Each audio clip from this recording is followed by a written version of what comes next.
Hello viewers, welcome to my YouTube channel. Viewers, आज के इस वीडियो में मैं आपके साथ सिविल इंजीनियरिंग के इंपॉर्टेंट इंटरव्यू के क्वेश्चन आंसर्स को लेकर आया हूं।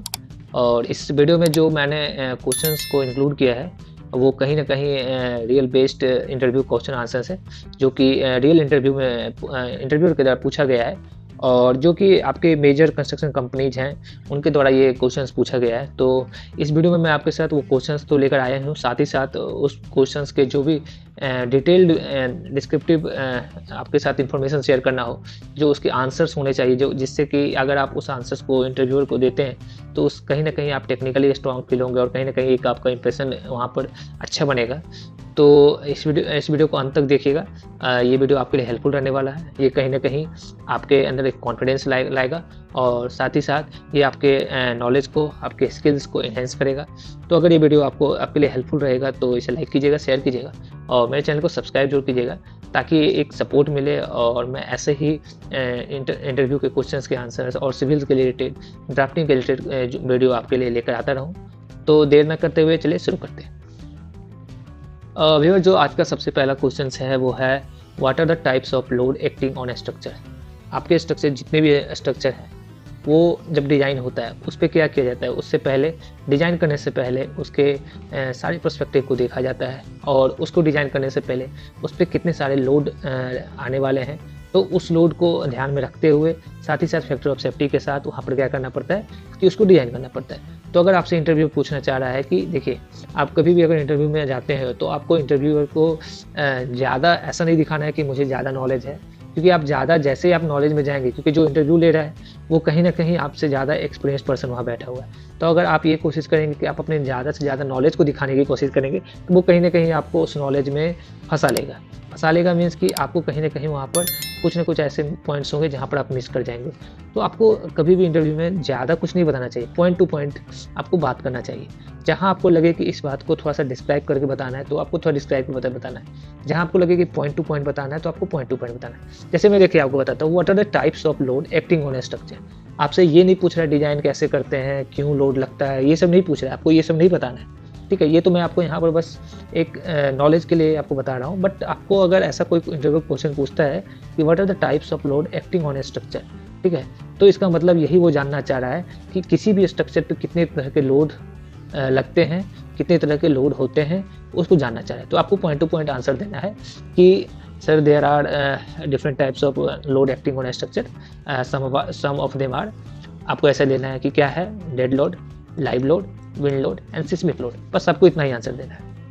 ठीक है, ये बस आपको लोड के बारे में, अगर इसमें से उनका कुछ क्रॉस क्वेश्चन आता है कि डेड लोड किसे कहते हैं, लाइव लोड किसे कहते हैं, विंड लोड किसे कहते हैं, सिस्मिक लोड किसे कहते हैं, तब जाके आपको इसको डिस्क्राइब करना है कि डेड लोड बेसिकली क्या होता है कि सेल्फ वेट ऑफ स्ट्रक्चर, जो भी स्ट्रक्चर का एलिमेंट है उसमें जो भी मटेरियल यूज हुआ है, ठीक है, जैसे ब्रिक हुआ, आपकी कंक्रीट हुई, ठीक है, आपकी स्टील हुई, तो उन सब का जो लोड है, जो सेल्फ लोड है स्ट्रक्चर का, चाहे वो बीम हो, कॉलम हो, उसका कुछ ना कुछ तो लोड होगा, उसकी कुछ ना कुछ वेट होगी, तो उस वेट को क्या कहते हैं हम लोग, डेड लोड बोलते हैं। ठीक है, लाइव लोड की अगर बात करें तो लाइव लोड क्या होता है कि जो भी आपका मूवेबल है, आपके जो भी स्ट्रक्चर में, जो भी आपके बिल्डिंग्स में, जो भी आपके मूवेबल आइटम है, जिसकी क्या है कि वेट क्या होती रहती है, मूव होती रहती है। अभी हो सकता है कि आप वहाँ पर कहीं पर खड़े हो, जैसे आप यहाँ देख रहे हैं कि 3 पर्सन्स यहाँ पर क्या है, खड़े हैं। अगर हो सकता है कि एक आदमी अब यहाँ से कहीं बाहर चला जाए तो यहाँ पर लोड क्या आएगा, 2 का ही लोड होगा। तो ये क्या है, मूवेबल, चेंज होता रहता है। ठीक है, तो उसको क्या बोलते हैं, लाइव लोड। ठीक है, विंड लोड क्या बोलते हैं, विंड अगर हवा चल रहा है, ठीक है, ये कहीं ना कहीं आपके स्ट्रक्चर पे कोई एक प्रेशर लगाएगा, एक क्या लगाएगा, फोर्स लगाएगा, तो उसको क्या बोलते हैं, विंड लोड बोलते हैं। सिस्मिक लोड अर्थक्वेक की वजह से क्या होता है कि आपके स्ट्रक्चर पे एक लोड आता है, तो उस लोड को क्या बोलते हैं, सिस्मिक लोड बोलते हैं। ठीक है, और देखेंगे आप इसमें और भी लोड होता है, जैसे hydrostatic and soil pressure load. जब भी आप कोई सॉइल की फिलिंग कर रहे हैं तो सॉइल भी अपना एक क्या करता है, प्रेशर लगाता है, और साथ ही साथ आप वहाँ पर अगर कोई सॉइल में मॉइस्चर है, तो अगर वाटर आया है तो वाटर भी क्या करता है, एक प्रेशर लगाता है, उसको हाइड्रोस्टेटिक प्रेशर बोलते हैं। सॉइल प्रेशर, सॉइल जो लोड लगाता है उसको सॉइल प्रेशर बोलते हैं। अब देखिए कहीं पर लाइव लोड में ये भी होता है कि आपका कोई भी पानी क्या किया आपने, कोई टैंक बनाया है या कुछ ऐसा बनाया है, स्विमिंग पूल है, तो क्या करता है, आपके पानी क्या करता है, आपके वॉल को, आपके आसपास जो भी स्ट्रक्चर है उसको क्या करता है, उस पर लोड लगाता है। वो क्या होता है, लाइव लोड, क्योंकि पानी क्या हो जाता है, कभी कम हो सकता है, कभी ज़्यादा हो सकता है, तो ये लोड क्या होगा, चेंज होता रहेगा। लेकिन जब आपने किसी स्ट्रक्चर को बना दिया, जैसे आप मान लो कोई एक बीम का कंस्ट्रक्शन कर दिया, ठीक है, अगर ये मान लिया 10 इंच बाई 10 इंच है ठीक है, 10 इंच बाई 10 इंच है और आपकी मान लीजिए 10 फीट की एक कोई बीम है। तो अब ये क्या है कि एक बार जब कंस्ट्रक्शन हो चुका है तो क्या अब ये इसका लोड चेंज हो सकता है? नहीं, क्योंकि ये परमानेंट है। ये स्ट्रक्चर के ये लोड क्या होता है? परमानेंट होता है, ठीक है। और ये लाइव लोड क्या होता है? टेम्पररी होता है, ठीक है। और विंड लोड और सिस्मिक लोड ये क्या होता है? ओकेजनली होता है। ओकेजनली करने का मतलब कि कभी कभी आ सकता है। विंड लोड क्या है? कभी हवा तेज कब चलेगा। ऐसे तो हमारे एटमॉस्फेरिक प्रेशर तो हमेशा बना रहता है, बट क्या होता है विंड लोड कहने का मतलब वो जब आपकी कोई हवा तेज चल रही हो, ठीक है, कोई, तो वो एक प्रेशर लगाता है, ठीक है। तो कभी कभार होगा, ऐसा तो होगा नहीं कि रेगुलर होगा। सिस्मिक लोड क्या, अर्थक्वेक क्या होता है? कभी कभार आता है, तो इसको हम ओकेजनली बोल सकते हैं। लाइव लोड को क्या बोल सकते हैं? टेम्पररी। टेम्पररी मतलब कि आज अभी है, हो सकता है कल ना हो, ठीक है। अगर आपके घर में 3 लोग हैं और तीनों लोग का अभी तीनों लोग अगर कमरे में हैं तो तीनों लोग का क्या हो रहा है? प्रेशर, इसमें लोड लग रहा है। हो सकता है अब तीनों लोग मार्केट चले जाएं तो यहाँ पर नहीं लगेगा प्रेशर, नहीं लगेगा लोड, ठीक है। डेड लोड क्या हो गया? आपका जो भी स्ट्रक्चर का मटेरियल है वो तो परमानेंट रहेगा, वो तो कहीं नहीं जाने वाला है, तो उसको क्या कहते हैं? डेड लोड बोलते हैं। तो आपको बस इतना आंसर देना है। अगर इसमें पूछे कि डेड लोड का जितने भी तरह के लोड है, अगर आपसे एक इंटरव्यूअर ये क्रॉस क्वेश्चन पूछ दे, क्योंकि देखिए मेरा यही कोशिश है कि मैं सिर्फ आपको एक क्वेश्चन ही ना बताऊं, एक क्वेश्चन के उसके साथ आंसर नहीं बताऊं, मैं ये नहीं करना चाह रहा हूं। मैं ये चाह रहा हूं कि एक क्वेश्चन से कितने और क्वेश्चंस क्रॉस क्वेश्चनिंग हो सकते हैं इंटरव्यू के द्वारा, वो भी मैं आपको बताना चाह रहा हूँ। अगर देखेंगे इस क्वेश्चन से एक और क्वेश्चन आ सकता है कि हम लोग लोड क्यों डिसाइड करते हैं, लोड हम लोग क्यों देखते हैं। तो देखिए कोई भी आप स्ट्रक्चर बनाते हैं तो वो उसके पीछे पर्पस यही होता है। एक तो आपका उसमें क्या होता है कि फाइनेंशियल एक्सपेंसेस लगते हैं, ठीक है, आपने कुछ ना कुछ फाइनेंशियल एक्सपेंसेस अपने क्या किया उसमें लगाया है। और साथ ही साथ क्या होता है, एक हजार्डस भी होता है। अगर आपने लोड नहीं चेक करवाया, आपने लोड के हिसाब से उसका कंस्ट्रक्शन नहीं करवाया, अगर वो कोलैप्स हो गया, अगर वो कहीं पर डैमेज हो गया और उसकी वजह से क्या हुआ कि आपकी पूरी स्ट्रक्चर फेल हो गई, तो क्या होगा? एक तो आपके जितने पैसे लगाए वो डूब गए। दूसरा क्या होगा, अगर आप उसके अंदर रह रहे हो या आसपास में कोई हो, वहाँ पर क्या होगा, अगर कोलैप्स होगा तो हो सकता है कि उससे आपको क्षति पहुँच जाए, आपके सारे मटेरियल जो भी आपके घर में रखे हो उसको क्षति पहुँच जाए, आसपास के लोगों को क्षति पहुँच सकता है। तो कहीं ना कहीं ये आपके लिए लॉसेस है। तो इन सब से बचने के लिए क्या किया जाता है, आपको एक एजम्पशन करना पड़ता है। एजम्पशन कर लिया आपने कि मान लो कि आपका टोटल जो भी मटेरियल लगने वाला है मान लो 10 किलो न्यूटन है, उसकी लोड है, ठीक है, जो डेड लोड है। लाइव लोड अगर मान लो कि 5 है, 5 किलो न्यूटन, आपने देखा कि कितने लोग रहने वाले, कितना फर्नीचर रहने वाला, ये सब आपने देखा। वो आपको नहीं करना रहता है, वो जनरली आप जब डिज़ाइन कराते हैं तो डिज़ाइनर इस चीज़ों का देखता है और आपसे पहले बात करता है कि आपको कितना बनाना है, कितने लोग रहने वाले हैं, क्या फर्नीचर रहने वाला, उन सबको देखते हुए वो इसमें डिज़ाइन करता है। फिर विंड लोड को वो एज्यूम करता है कि आपका जिस एरिया में, जिस लोकेशन पे आपका कंस्ट्रक्शन हो रहा है, उस लोकेशन पे विंड लोड कैसा है, तो उसके मान लो कि 1 किलो न्यूटन है उसका, ठीक है। और सिस्मिक लोड मान लो कि अभी 2 किलो न्यूटन का लोड लगा रहा है। एक मैं अभी रफली एजम्पशन दे रहा हूँ। तो यहाँ पर क्या हो गया, 10, 5, 15, 116 to 18 किलो न्यूटन क्या हो गया टोटल। अब फिर इसे पे क्या हो रहा है, लोड लगने वाला है। 18 क्या हो गया, ये भी एजम्पशन बेसिस पे है, 18 हो गया। अब इसका जब डिज़ाइन होगा तो फैक्टर ऑफ सेफ्टी के साथ 18 इंटू 1.5 टाइम्स, तो 18 का हाफ क्या हो जाएगा, 18 को अगर 1.5 से मल्टीप्लाई करेंगे तो 27। तो जो ये अगर स्ट्रक्चर को 27 किलो न्यूटन का अगर आप डिज़ाइन करवाएंगे तो कहीं ना कहीं आप यहाँ पर सेफ भी होंगे और यहाँ पर कोई भी ऐसा डैमेज या फिर आपका कोई भी फाइनेंशियल लॉसेस, किसी तरह के लॉसेस आने के चांसेस नहीं होंगे। तो लोड कैलकुलेशन का मतलब जो होता है, लोड कैलकुलेशन का जो पर्पस होता है वो यही होता है। तो चलिए आज का जो नेक्स्ट क्वेश्चन है वो है what is the difference between nominal mix and design mix of concrete. ठीक है, आप कहीं पर साइट पे आप वर्क कर रहे हैं या आप अभी एज ए फ्रेशर कॉलेज से पास आउट हुए हैं, तो आप जब भी आप साइट पे जाएंगे तो अगर आप एक सिविल इंजीनियर हैं तो आपको कंक्रीट से तो डील करना ही है। कंक्रीट एक ऐसा आइटम है जिससे आप डेली कहीं ना कहीं रूबरू होंगे, कहीं ना कहीं आप डेली उसका यूज करेंगे। तो कंक्रीट के बारे में आपको जानना जरूरी है कि आपका जो नॉमिनल मिक्स होता है, देखिए दो तरह के मिक्सेस होते हैं। जब आप कंक्रीट में क्या करते हैं, सैंड, सीमेंट और एग्रीगेट के साथ क्या करते हैं, वाटर को मिक्स करते हैं। जब इसको मिक्स करते हैं तो इस तरह का एक प्रोडक्ट बनता है, इसको क्या कहते हैं, कंक्रीट। तो जो मिक्सिंग है, आप सैंड कितना यूज कर रहे हैं, सीमेंट कितना यूज करें, एग्रीगेट कितना यूज करेंगे, वाटर कितना यूज करेंगे, वो कितना यूज करेंगे, वो क्या होता है, उस तरह उसको मिक्सिंग करने के लिए दो तरह के मिक्सिंग डिजाइन होते हैं। ठीक है, दो तरह के मिक्सिंग प्रोसेस होते हैं बेसिकली, एक होता है नॉमिनल मिक्स, एक होता है डिजाइन मिक्स। ठीक है, तो सबसे पहले तो आपसे एक क्वेश्चन यहाँ पर ये बन सकता है कि आप कितने तरह से कंक्रीट को मिक्स कर सकते हैं। तो कितने की तरह कर सकते हैं, नॉमिनल मिक्स से और डिजाइन मिक्स से। फिर आपसे एक क्वेश्चन यहाँ से ये राइज हो सकता है कि आप जब नॉमिनल मिक्स और डिजाइन मिक्स कर रहे हैं तो किस ग्रेड के कंक्रीट को नॉमिनल मिक्स कर सकते हैं और किस ग्रेड के कंक्रीट को डिजाइन मिक्स कर सकते हैं। तो जो M20, ठीक है, M20 ठीक है, M20 या M20 से नीचे, M20 या M20 से नीचे जितने भी आपके ग्रेड हैं, ठीक है, M15 हो गया, M10 हो गया, M5 हो गया, M7.5 हो गया, जितने तरह भी ग्रेड कंक्रीट हैं तो उसको क्या कहते हैं, नॉमिनल मिक्स से करते हैं। और M25 से एबव, M25 से एबव, ठीक है, तो जितने भी ग्रेड के कंक्रीट हैं, ठीक है, उसको क्या करते हैं, उसको करते हैं डिजाइन मिक्स से, ठीक है। तो यहाँ देखिए 2 क्वेश्चन आपसे यहाँ पर क्लियर हो गया। तो तीसरा आपका रहेगा जो मेन क्वेश्चन जो है, what is the difference between nominal mix and design mix. अगर आपसे कभी इंटरव्यूअर ऐसा क्वेश्चन पूछ रहा है तो आपसे वो ये जानना चाह रहे हैं कि नॉमिनल मिक्स और डिजाइन मिक्स है क्या। आपने नॉमिनल मिक्स और डिजाइन मिक्स तो बोल दिया, बट नॉमिनल मिक्स और डिजाइन मिक्स है क्या। देखिए नॉमिनल मिक्स क्या होता है कि नॉमिनल मिक्स में फिक्स प्रोपोर्शन होता है, ठीक है।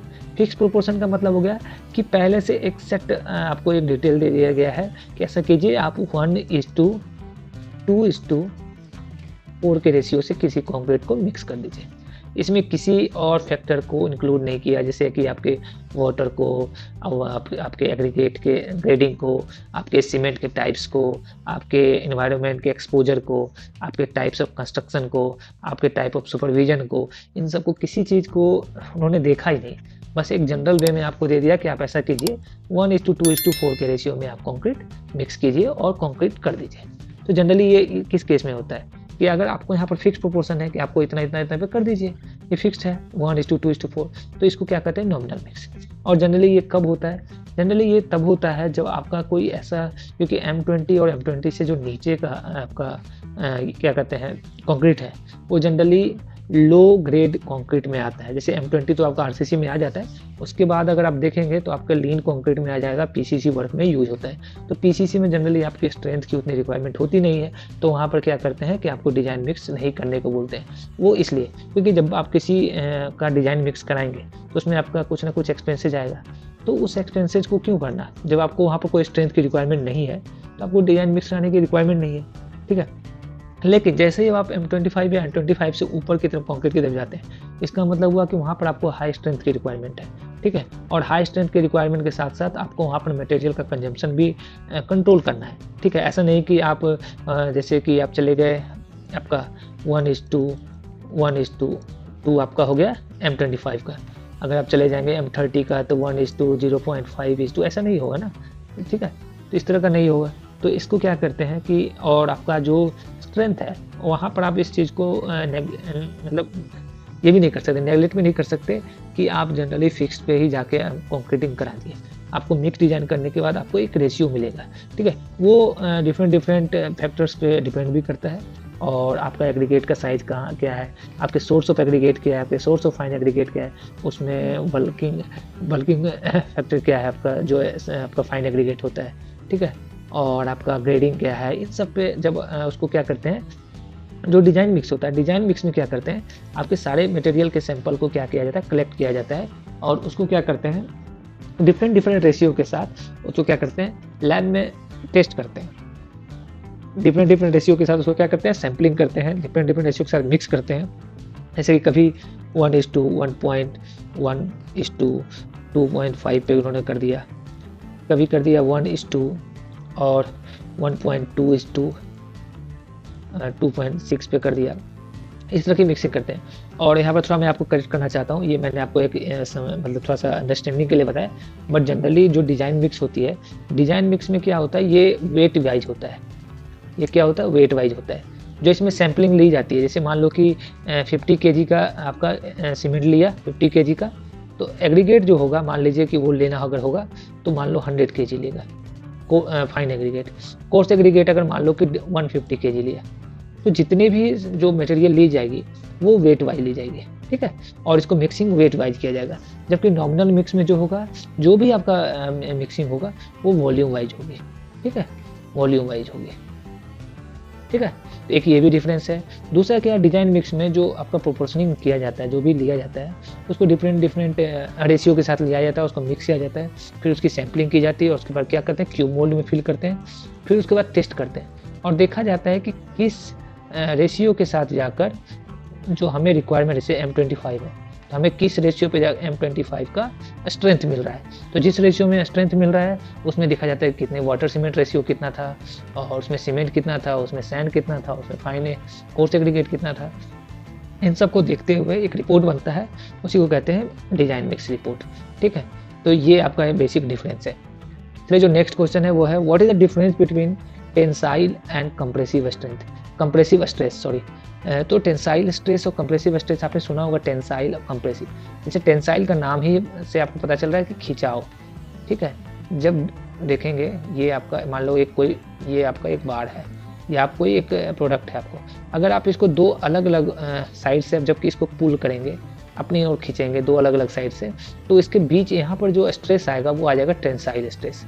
लेकिन आप जैसे ही इस पे देखेंगे ये आपका कोई ऑब्जेक्ट है और आप देखेंगे कि इसको सेम साइड में, दोनों साइड से अगर सेम साइड में इसको अगर कोई स्ट्रेस लगाएंगे, कोई फोर्स लगाएंगे, तो यहाँ पर क्या होगा, इसके अंदर जो भी स्ट्रेस आएगा वो आएगा कंप्रेसिव स्ट्रेस। देखिए जो इसका डेफिनेशन, अगर डेफिनेशन वाइज को देखेंगे, tensile stress caused by force that attempt to stretch और एलोंगेट ए मटेरियल।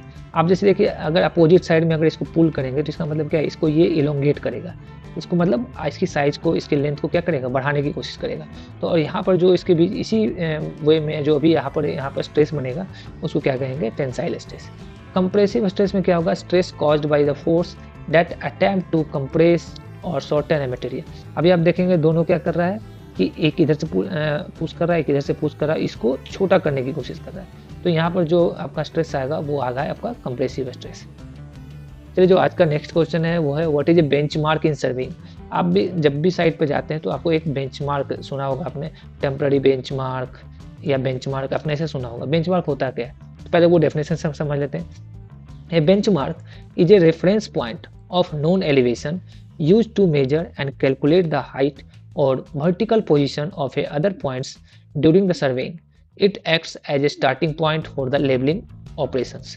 अब देखिए बेंचमार्क क्या होता है, बेंचमार्क एक बेसिकली रेफरेंस पॉइंट है, ठीक है, जिसकी की एलिवेशन आपको पता है, और जब भी आप कहीं साइट पर जाते हैं और आपको किसी दूसरे लोकेशन का, किसी दूसरे प्लेसेस का आपको वहाँ के लेवल को जानना रहता है, तो आप उसको किससे कंपेयर करेंगे, कोई एक आपके पास नोन एलिवेशन होगा, तभी तो आप वहाँ से कंपेयर करके बता सकते हैं कि इस पॉइंट, इस रेफरेंस पॉइंट से जो अभी जो जिसकी आप मेजर कर रहे हो, ये पॉइंट इतना गहरा है, ये पॉइंट इतना ऊंचा है, ये तभी तो पता कर सकते हैं ना। जैसे मान लो कि आपका यहाँ पर कोई एक बेंचमार्क है जिसका कि अगर मान लो कि लेवल जो है 100 है, और कोई आपका एक यहाँ पर पॉइंट है, जब आप साइट पे आए और आपको यहाँ का लेवल जानना है, तो आप क्या करेंगे, ये जो बेंचमार्क है इसका 100 है, और फिर आप यहाँ पर क्या करेंगे, ऑटो लेवल, जंपी लेवल से आप क्या करेंगे, इसको जाके लेवल चेक करेंगे, और लेवल चेक करने के बाद मान लीजिए कि 98 आ गया। इसका मतलब क्या है, ये बेंचमार्क, ये जो रेफरेंस पॉइंट है जिसकी आपको एलिवेशन मालूम है, यहाँ से ये पॉइंट जो है ये 2 मीटर क्या है, डाउन है, मतलब 2 मीटर गहरा है। तो ये पता चल गया आपको, तो आपने कहीं ना कहीं से एक रेफरेंस लिया ना, और इसका आप लेवल आपको मालूम है, ठीक है, तो आप इस लेवल को कंपेयर करके इस लेवल के रेफरेंस से आप किसी भी पॉइंट का लेवल को क्या कर सकते हैं, मेजर कर सकते हैं। तो वही यही कहना चाह रहे हैं, the benchmark is reference point of a non elevation, एक नॉन एलिवेशन का एक रेफरेंस पॉइंट है जो कि क्या करते हैं, use to measure and calculate the height of a height और vertical position of other points. किसी भी अदर पॉइंट्स का हाइट क्या है, डाउन है, अप है, क्या है, उसको हम उससे पता कर सकते हैं। और ये किसी भी लेबलिंग ऑपरेशन में ये सबसे पहला प्रोसेस होता है और सबसे पहला पॉइंट होता है। तो जो नेक्स्ट क्वेश्चन है ये भी सर्वेइंग से है। जो जनरली आप साइट इंजीनियर हैं या आप साइट पे कुछ काम करा रहे हैं तो आपको इसके बारे में आइडिया होना चाहिए, क्योंकि आपको लेवलिंग तो वहाँ पर करना पड़ेगा। तो यहाँ पर देखेंगे what is the formula for calculating the reduced level RL in leveling. आप अगर इंटरव्यू देने जा रहे हो तो आपको जब आपसे क्योंकि आप एक्सपीरियंसड हैं या आप इवन आप कॉलेज से अभी पास आउट किया है, तो आपने कॉलेज में सर्वेइंग में जरूर पढ़ा होगा कि रिड्यूस्ड लेवल क्या होता है सर्वेइंग के सब्जेक्ट में। अगर आप एक्सपीरियंस पर्सन है तो आपने साइट पे जरूर लेवल को ट्रांसफ़र किया होगा, आप किसी बेंचमार्क से किसी दूसरे प्लेस पे उसका लेवल ट्रांसफ़र किया होगा। तो वो प्रोसेस के बारे में आपसे पूछ रहा है कि बताइए, अगर आपको किसी प्रीवियस का, जैसे मान लो इस पॉइंट का आपको RL मालूम है, ठीक है, और आपको इस पॉइंट का RL आपको देना है, तो आप क्या करेंगे, कैसे देंगे, उसका फॉर्मूला क्या है, ठीक है, उसका फॉर्मूला क्या है। तो इसमें क्या करेंगे, सबसे पहले एक जो इसका लेवल जब निकालने के लिए एक होती क्या मशीन आती है आपकी, एक डंपी लेवल या ऑटो लेवल मशीन आती है, जो आपको देखेंगे कि साइड पे आपको ऐसे ट्राइपॉड पे रहता है, ठीक है। अब यहाँ से क्या करेंगे, ये आपका रिड्यूस लेवल है जिसका कि आपको नोन है, तो नोन के लिए हमने यहाँ पर क्या रखा है, के लिख रखा है कि यहाँ पर नोन। यहाँ पर आप क्या करेंगे, क्या लिखेंगे, एक अपना स्टाफ को रखेंगे, और स्टाफ को रखने के बाद यहाँ पर क्या करेंगे, एक रीडिंग लेंगे। जैसे मान लो कि ये इसकी 100 है, ठीक है, 100 है, और इसका जो स्टाफ रीडिंग आया है वो आया है 1, ठीक है। तो यहाँ पर आप देखेंगे जो फॉर्मूला पूछ रहा है RL न्यू, ये RL न्यू है, ये RL आपका न्यू है। न्यू के लिए मैंने n यहाँ लिख रखा है, आपको न्यू पता लगाना है, ठीक है। तो न्यू कैसे पता लगेगा, तो उसका फॉर्मूला क्या है, RL new equal to RL previous. RL previous क्या है, 100, ठीक है, तो 100 यहाँ कर देंगे, ठीक है। अब ये बैक साइड हमेशा आपका पहली रीडिंग जो आती है वो बैक साइड होती है। तो यहाँ पर आपने पहली रीडिंग क्या लिया है, आपने इसी नोन एलिवेशन पे अपने स्टाफ को रखा और वहाँ पर रीडिंग लिया, तो आपकी कितनी आ गई, 1 आ गई ना। तो यहाँ पर बैक साइड आपकी क्या हो गई, 1, ठीक है। फिर क्या करेंगे, आप इसी को, इस स्टाफ को आप क्या करेंगे, यहाँ पर प्लेस करेंगे, और फिर आप क्या करेंगे, इस ऑटो लेवल को आप यहाँ पर इसको रोटेट करेंगे, और फिर यहाँ से आप क्या करेंगे, इसकी रीडिंग नोट करेंगे। मान लो यहाँ पर कितनी आ गई, 2, कितनी आ गई, 2, तो यहाँ पर क्या करेंगे, -2। अगर आप इसको कैलकुलेट करेंगे तो 100 + 1 101, 101 - 2 तो कितना हो गया, 99, ठीक है। तो इसका जो RL न्यू है वो क्या है, 99, ठीक है। अब अभी देखेंगे ये जो आपका RL प्रीवियस और प्लस ये है RL previous plus back side, इसको अगर इसको HI भी बोलते हैं, हाइट ऑफ इंस्ट्रूमेंट भी बोलते हैं। देखिए इसके टर्म्स को यहाँ पर डिफाइन किया गया। RL न्यू क्या है, reduce level of a new point. RL previous क्या है, reduce level of the previous point. BS क्या है, बैक साइड, और FS क्या है, फोर साइड। और RL प्रीवियस जो कि आपका यहाँ पर बेंचमार्क है, तो या आपका कोई प्रीवियस RL है, अगर आप वहाँ पर पहला अगर बैक साइड लेते हैं, पहली रीडिंग लेते हैं, जब उन दोनों को प्लस करेंगे तो वो HI भी आपका कहलाएगा, ठीक है। जो फिर आज का नेक्स्ट क्वेश्चन है वो है what are the different types of cement. Cement आपके कंस्ट्रक्शन इंडस्ट्री का एक इंपॉर्टेंट मटेरियल है, तो उसके डिफरेंट टाइप्स क्या क्या हैं, तो वो देखिए there are lots of types of cement, but उसमें से जो मेजर टाइप्स है उसको मैंने यहाँ पर हाईलाइट किया। बाकी अगर आपको डिटेल में जानना है कि कितने टाइप्स होते हैं तो IS 456 कोड में आप जाएंगे तो उसके स्टार्टिंग में ही आपको सीमेंट के बारे में दिया गया, उसमें डिटेल में जितने भी टाइप्स हैं वो सीमेंट के बारे में दिखाया गया है, ठीक है। यहाँ पर जो मैंने हाईलाइट किया है वो है ऑर्डिनरी पोर्टलैंड सीमेंट, जिसको कि OPC कहते हैं, इसके 33 ग्रेड, 43 ग्रेड और 53 ग्रेड में आती है। पोर्टलैंड पोज़ोलाना सीमेंट PPC है, ठीक है। और रैपिड हार्डनिंग सीमेंट, जहाँ पर कि आपको जल्दी से हार्ड करानी है, जहाँ पर जल्दी से सेट कराना है, वहाँ पर rapid hardening cement. Sulphate resisting cement, जहाँ पर कि सल्फेट का अटैक ज़्यादा है वहाँ पर इस सीमेंट को यूज़ किया जाता है।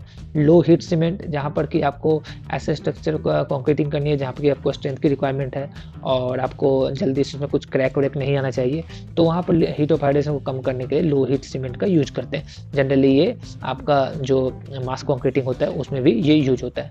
हाई एलुमिना सीमेंट, जहाँ पर कि आपको हाई एलुमिना की रिक्वायरमेंट है वहाँ पर हाई एलुमिना सीमेंट यूज़ करते हैं। वाइट सीमेंट बेसिकली आप जब आप प्लास्टरिंग करते हैं जो तो उसके ऊपर एक कोटिंग होती है जो कि वाइट सीमेंट की यूज होती है।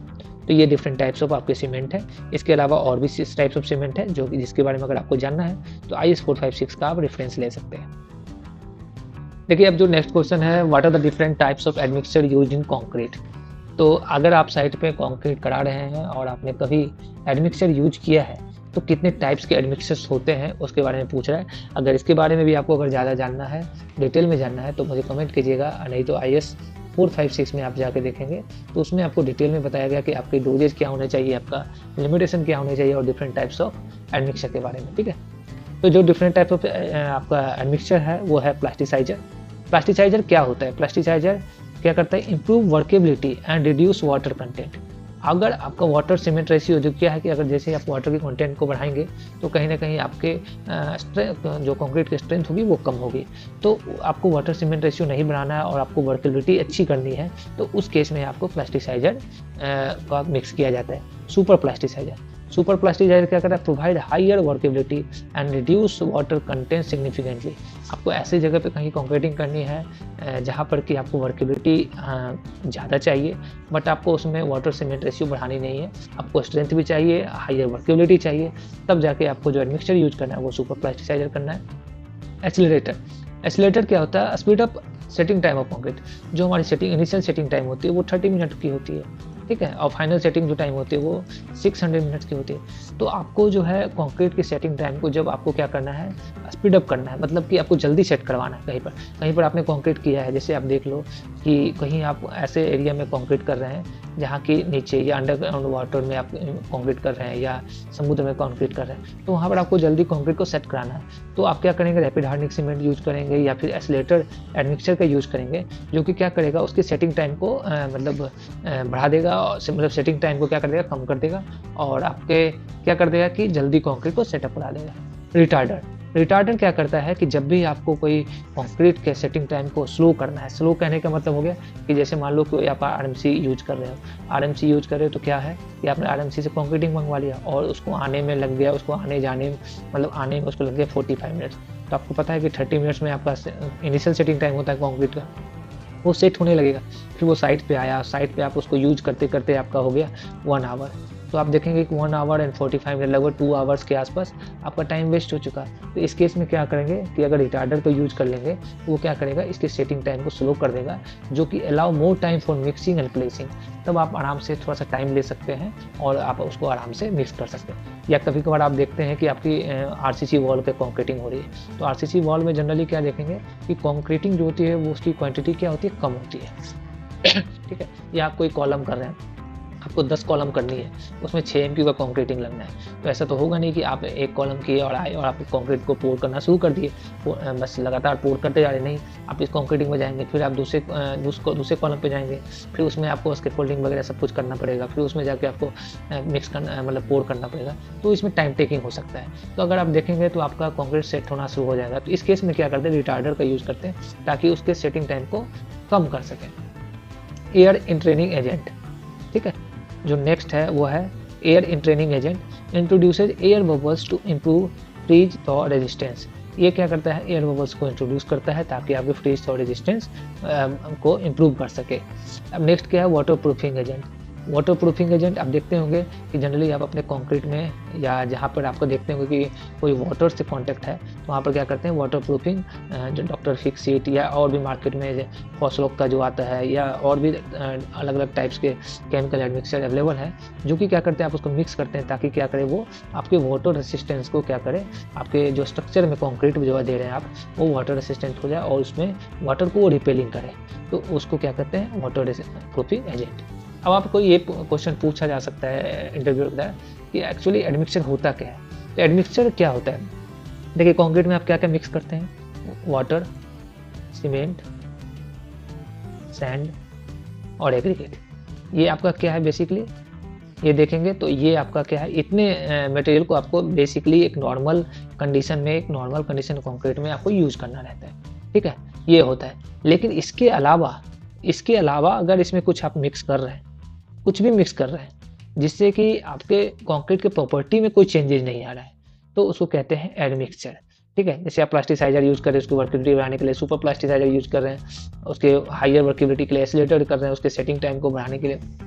तो अगर ऐसा कुछ बाहरी एक एक्सटर्नल एजेंट को अगर आप कंक्रीट में यूज कर रहे हैं जो कि उसके मतलब प्रॉपर्टीज को इफेक्ट नहीं कर रहा है, तो वो एक एडमिक्सचर कहलाता है। तो एडमिक्सचर का ये डेफिनेशन है, ये IS 456 में आप देख सकते हैं, और इसका क्या क्राइटेरिया है, आप कितना यूज कर सकते हैं, उसके बारे में भी आप IS 456 में रेफरेंस ले सकते हैं। तो चलिए आज का जो नेक्स्ट क्वेश्चन है वो है, what is the significance of aggregate grading in concrete. किसी भी कंक्रीट में आप ग्रेडिंग सुनते होंगे ना कि 20 mm 10 mm का जो ग्रेडिंग करते हैं आप, या फिर आपका जो और भी 40 mm 30 mm जो भी आपके एग्रीगेट अवेलेबल है, उसकी जो ग्रेडिंग होती है वो क्यों इंपॉर्टेंट होती है। तो aggregate grading refers to the distribution of particle size in the aggregate mix. Proper grading ensures good workability, optimal packing, and improved strength of concrete. Well-graded aggregate reduce the need of excess cement and water, improving the overall economy and performance of the concrete. आप यहाँ से कह सकते हैं कि अगर आप अच्छे से ग्रेडिंग अपने एग्रीगेट को करते हैं तो इससे क्या होता है, आपकी जो कंक्रीट बनेगी वो अच्छी वर्केबल बनेगी, ठीक है। आपका वाटर सीमेंट रेशियो, आपको वाटर की रिक्वायरमेंट ज़्यादा नहीं होगी, ठीक है। साथ ही साथ आपका क्या होगा कि अगर आपका ग्रेडेड एग्रीगेट है तो वहाँ पर क्या होगा, इंटरनल पैकिंग अच्छा होगा और अल्टीमेटली वो आपके कंक्रीट के स्ट्रेंथ को बढ़ाएगा। साथ ही साथ क्या होगा कि वहाँ पर एक्सेस सीमेंट की रिक्वायरमेंट नहीं होगी। जैसे मान लो आप ऐसा शेप आपने लिया, इसमें क्या होगा, सरफेस एरिया बढ़ गया। इस एग्रीगेट को क्या करना पड़ेगा, अगर इस एग्रीगेट को पकड़ना है, इसको बॉन्ड करना है, इसमें सीमेंट की रिक्वायरमेंट, स्लरी की रिक्वायरमेंट ज़्यादा होगी। अगर आपका शेप साइज बराबर है सबका, ठीक है, अब देखेंगे इस तरह का है तो क्या इसमें सरफेस एरिया कम होगा और उसको क्या होगा, बाउंड करने के लिए आपको सीमेंट की क्वांटिटी भी कम लगेगी, जो कि आपका ओवरऑल इकोनॉमी, आपका ओवरऑल बजट को भी कंट्रोल करेगा। देखिए आज का जो फिर नेक्स्ट क्वेश्चन है वो है कि what are the different types of aggregate. आपने साइट पे एग्रीगेट तो यूज किया है बट उसके टाइप्स क्या है। तो aggregates can be the categorized as, कितने तरह का एग्रीगेट यूज होता है। बेसिकली आपका फाइन एग्रीगेट यूज होता है। फाइन एग्रीगेट ये होता है जो आपका सैंड हो गया, ठीक है, उसको कहते हैं फाइन एग्रीगेट। और अगर इसका टेक्निकली डेफिनेशन देखेंगे तो इसका सैंड और crust stone with particle size less than 4.75 mm, जो भी 4.75 mm की सीप से पासिंग होता है तो उसको क्या कहते हैं, फाइन एग्रीगेट। अगर 4.75 mm से कोई भी पार्टिकल अगर रिटेन हो जाता है, अगर आप 4.75 mm के पार्टिकल में आगे वो रिटेन हो गया तो उसको क्या कहते हैं, कोर्स एग्रीगेट। और स्पेशल एग्रीगेट क्या होता है, एक्सपेंडेड क्ले से लाइम वेट एग्रीगेट, ये भी एक तरह का एग्रीगेट है बट क्या है, वो स्पेशल मटेरियल का बना हुआ है, वो जो अपने कन्वेंशनल जो होते हैं ग्रेवल या क्रस्ट स्टोन वो नहीं है। उसके अलावा अगर कोई उस तरह का मटेरियल है तो उसको क्या कहते हैं, स्पेशल एग्रीगेट कहते हैं। जो तो आज के सेशन में जो क्वेश्चन लेकर आया था वो इतना ही था। तो आशा करता हूँ कि आज जो मैंने आपके साथ क्वेश्चंस के साथ आंसर्स और जो आपके साथ डिटेल में इसके बारे में बताया हूँ, ये कहीं ना कहीं आपको आपके लिए हेल्पफुल रहा होगा। आपको कहीं ना कहीं इससे कुछ सीखने को मिलेगा। तो मेरी वीडियो को लाइक कीजिएगा, शेयर कीजिएगा और मेरे चैनल को सब्सक्राइब जरूर कीजिएगा और अपने दोस्तों के साथ शेयर कीजिएगा अगर वो भी सिविल इंजीनियरिंग से जुड़े हुए हैं या किसी न किसी तरह से सिविल से जुड़े हुए हैं, या आप कॉन्ट्रैक्टर हैं या फिर आप कह सकते हैं कि वो सिविल के बारे में जानना चाहते हैं, तो इसके साथ शेयर कीजिएगा ताकि मुझे भी सपोर्ट मिले और मुझे एक मोटिवेशन मिले कि मैं ऐसे वीडियो और लाता रहूँ। धन्यवाद।